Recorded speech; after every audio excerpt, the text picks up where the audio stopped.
తప్యమాన తప ఉగ్రం మహాతపా మహాతపస్వి అగస్త్య మహర్షి తపస్సు చేస్తూ ఉన్నాడు. మైత్రావరుణుల కుమారుడు అంటే వశిష్ఠుడు కూడా కావచ్చు.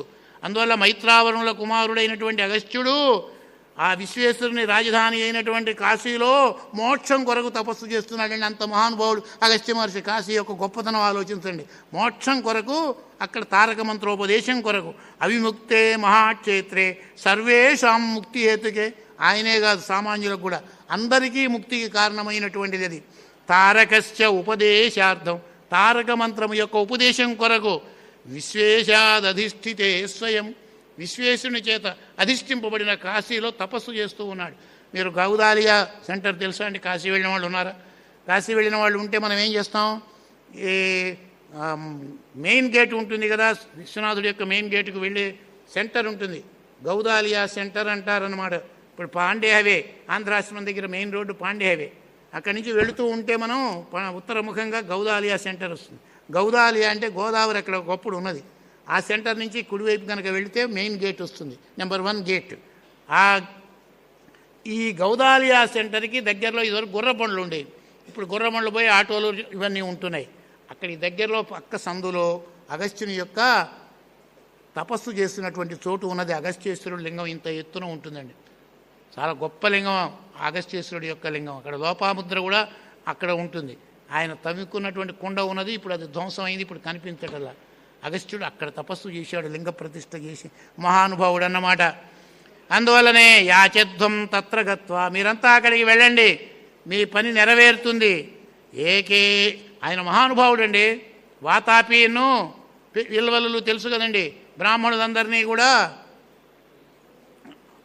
భోజనాలకు పిలిచేవాళ్ళు, అతిథిగా ఆహ్వానించేవాళ్ళు, వచ్చేవారు.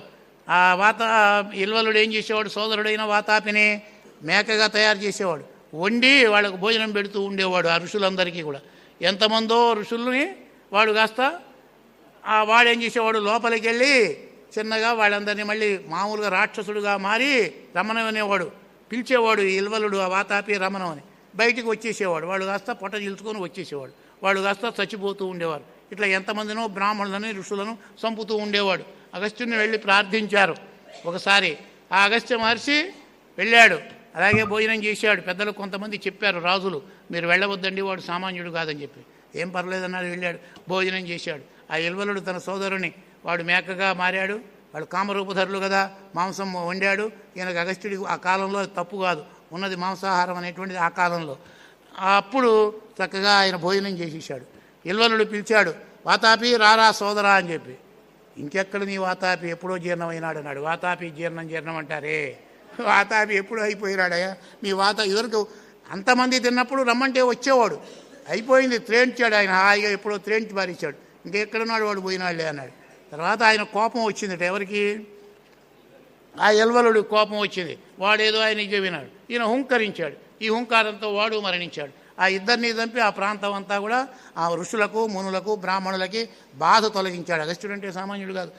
సముద్రంలో దాక్కొని అందరూ కూడా రాక్షసులు దేవతల్ని బాధలు పెడుతుంటే ఆ లవణ సముద్రాన్ని ఊరికే కేశవాయ స్వహ, నారాయణాయ స్వహ, మాధవాయ స్వహ ఆచమనం చేసేసాడు. ఉప్పు సముద్రాన్ని అంతా కూడా. సామాన్యుడు కాదు అగస్త్యుడు అంటే. కాబట్టి ఆయన ఉన్నాడయ్యా, ఆ వింధ్యపర్వతం యొక్క గర్వాన్ని అణచడానికి సమర్థుడు, మీరు చిన్నగా అక్కడికి వెళ్ళండి అన్నాడు. మైత్రావరుణులకి అప్సరసను చూచినప్పుడు రేతస్ఖలనం అయింది. ఆ రేతస్సును కుంభంలో ఉంచారు. అప్పుడు తర్వాత కొంతకాలానికి అందులో నుంచి అగస్త్యుడు వశిష్ఠుడు పుట్టారు. వాళ్ళని అందుకే కుంభసంభవుడు అంటారు అగస్త్యుడిని. కుంభంలో నుంచి వచ్చాడు కదా. ద్రోణుడు కూడా అలాగే వచ్చినటువంటి వాడే. ద్రోణుడికి కూడా కుంభసంభవ అని పేరున్నది. అతిమిత్రం తత్ర తేజో, సూర్యుడి కంటే గొప్ప తేజస్సు కలిగినటువంటి వాడు ఆ అగస్త్య మహర్షి. అప్పటి నుంచి ఉన్నదే. ఎప్పుడైతే ఇల్వలుణ్ణి వాతాపిని బాధను తీర్చేశాడో అందరూ కూడా అగస్త్యుడు అంటే భయపడుతూ ఉంటారు. ఎందుకంటే నహుష్యుడని చంద్రవంశపు రాజు మరి 100 యజ్ఞాలు చేశాడు. వృత్రాసుల సంహారం అయిన తర్వాత దేవేంద్రుడు బ్రహ్మహత్యా మహాపాతకంతో అమరావతిని విడిచిపెట్టి వెళ్తే త్రిలోకానికి ప్రభువు లేకపోతే ఈయన ఉన్నాడు కదా అని తాత్కాలికంగా ప్రభువుని చేశారు. ఎవరిని? నహుష్యుడిని. ఆయనకు అర్హతలు ఉన్నాయి, డిగ్రీ సంపాదించుకొని ఉన్నాడు. 100 యజ్ఞాలు చేసి అశ్వమేధ యాగాలు చేస్తే ఆయన ఉన్నాడు, శచీదేవి కావాలని కోరాడు. దానికి ఏదో బృహస్పతి ఉపాయం చెప్పాడు. చెబితే ఆమె ఏమేం చేసింది, శచీదేవి, నాయన సప్తర్షుల చేత మోయించుకొని రావాలంది. అలాగే గర్వం అండి, అధికార గర్వం. నలుషుడు అందరినీ కూడా సప్తర్షుల చేత మోయించుకొని పల్లకీలో బయలుదేరాడనమాట. ఎక్కడికి? శచీదేవి యొక్క గృహానికి. అగస్త్యుడు పొట్టివాడనమాట. ఆయన కాస్త తడబడుతున్నాడు. వాళ్ళు మిగిలిన వాళ్ళు ఎత్తైన వాళ్ళు. ఈ పల్లకి అటు ఇటు అవుతున్నది. అయ్యేటప్పటికి ఏం చేశాడు? సర్ప సర్ప అన్నాడు. అంటే త్వరగా నడవయ్యా, సరిగా నడువు అని చెప్పి తడబడుతూ సరిగా నడవలేకపోతే పైన కూర్చొని దేవేంద్రుడు స్థానంలో ఉన్న నహుషుడు అన్నాడు. రెండు కాలితో తన్నెను కూడా తన్నాడు. అగస్త్య మహాముని తన్నాడు.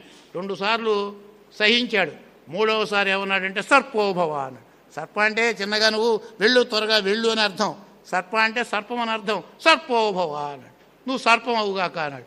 పడిపోయినాడు. అక్కడి నుంచి ఇంద్రపద అయిపోయి భూమి మండలంలోనికి వచ్చేసి కొన్ని యుగాల పాటు భూమి మీద పడి ఉండి తర్వాత ఆయన్ని ప్రార్థిస్తే శాప విమోచనం చెబితే ఆ ధర్మరాజు మళ్ళీ పాండవులు వచ్చినటువంటి తర్వాత ఆ వంశీయుడే ఈ నహుషుడు ఒక పెద్ద కొండశిల రూపంలో అక్కడ పడి ఉన్నాడు ఇన్నాళ్ళ నుంచి.